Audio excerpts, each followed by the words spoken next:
The cure.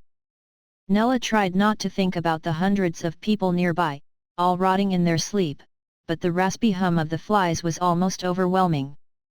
The heat trebled the intensity of the rotting sewage smell that hung in a cloud over them. It would be worse when they woke up and began moving around. What would they think of each other? Of themselves? Be ready to take notes, Professor Taylor told his small crew. Remember to stay back from the infected cured until the soldiers say it's safe, and then I want you to try to observe them as closely as possible. We don't know if they will remember anything after infection, but for many that will have been traumatic. They may be exhibiting confusion, fear, or even mild aggression. You are the only people left in the world that are trained to deal with this. History is depending on your faithful recollections and hard work on this day. Nella tapped a pencil on her legal pad nervously and walked down the slope where the soldiers had their weapons aimed squarely at the sleeping infected. There was no breeze and she could clearly hear Rick Framden orating his broadcast from 50 yards away, even over the insistent buzz of the insects. This is it, ladies and gentlemen. In just a few moments the sleeping darts should wear off and the whole world will be able to see whether the cure has worked. This could be the beginning of the end of this terrible plague. No pressure, right? Sighed an attractive Indian girl at Nella's elbow. Nella grinned in spite of the situation. Hey, aren't you supposed to be over with the film crew? She asked. Nah, the great Rick Framden sent me to shoot B-roll. I'm not much more than an intern. And I'm stuck behind these louts. I'm barely going to get a shot of anything except uniformed backs. Nella liked her already. We can't let someone like Rick Framden dictate what gets recorded for history. No offense. Believe me, none taken. Sevita das, by the way. Dr. Nella Ryder. Stick close to me and get ready. Slow movement on the field caught her eye and her smile faded. It was happening. One of the infected was stirring. Nella looked around as a restless shuffle traveled through the soldiers. These weren't hardened veterans. They were kids and homemakers and retirees. All that was left that could prop up a weapon. She thought to herself that they were going to be as desperate for psychiatric care as the cured after today. If they didn't accidentally shoot each other first. Nella pushed her way forward. Hey, I wouldn't do that if I were you, began a young soldier next to her, but suddenly he stopped. One of the infected, a man, began to stand, rising from the crushed whirl of long grasses. Sevita pushed in next to Nella and began filming. Hold still, shouted the young soldier. The infected man held his hands up. The nails were long and jagged and his hands and cheeks were black and scaly with old blood. He was shaking. Identify yourself, yelled the soldier, and Nella felt him tighten like a guitar string stretched too far. Isaac, my name's Isaac Green. His voice was stronger and clearer than Nella had expected. The man caught sight of the blood on his arms and brought them in front of his face. He was shaking more now. Mr. Green, Nella broke in, Isaac. Listen to me, you've been ill for a long time, but it's going to be okay now. She took a few steps toward him and the still slumbering mass of infected behind him. Don't, the soldier said, but Nella kept walking. Sevita followed her, camera focused on Mr. Green.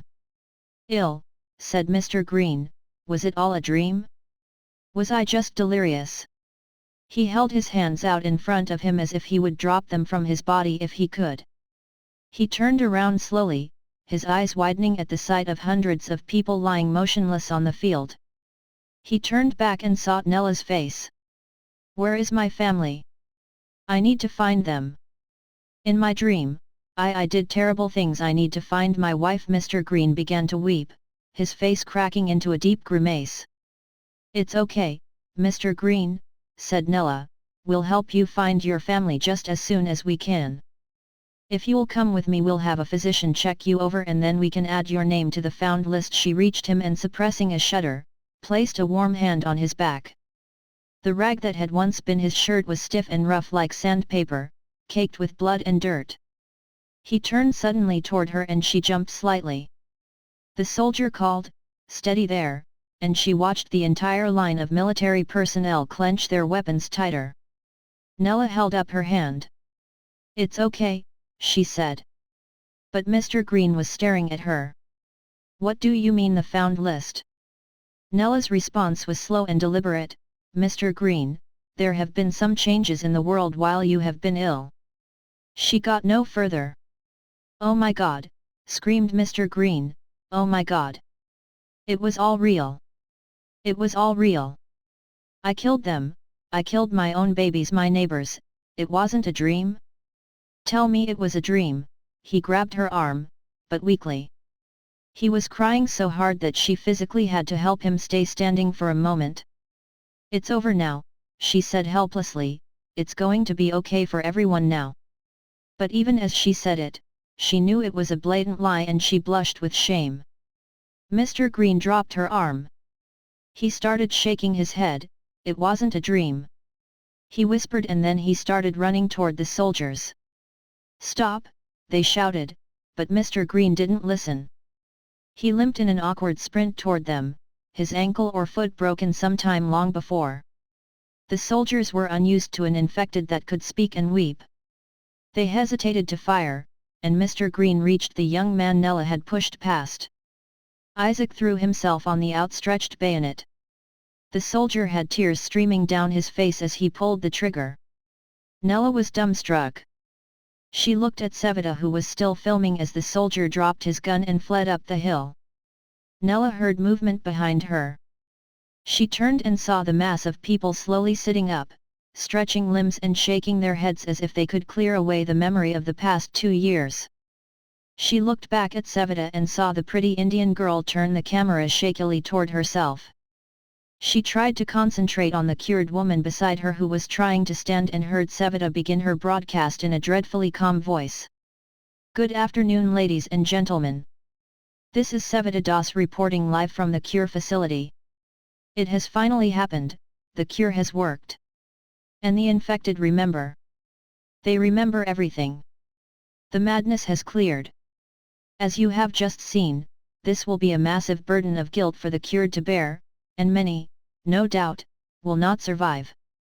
Remaining family members and friends are urged to make contact with the doctors here, who will be able to help with the intense therapy that will be necessary to repair relationships and rebuild not only the cured, but everyone affected by this terrible disease."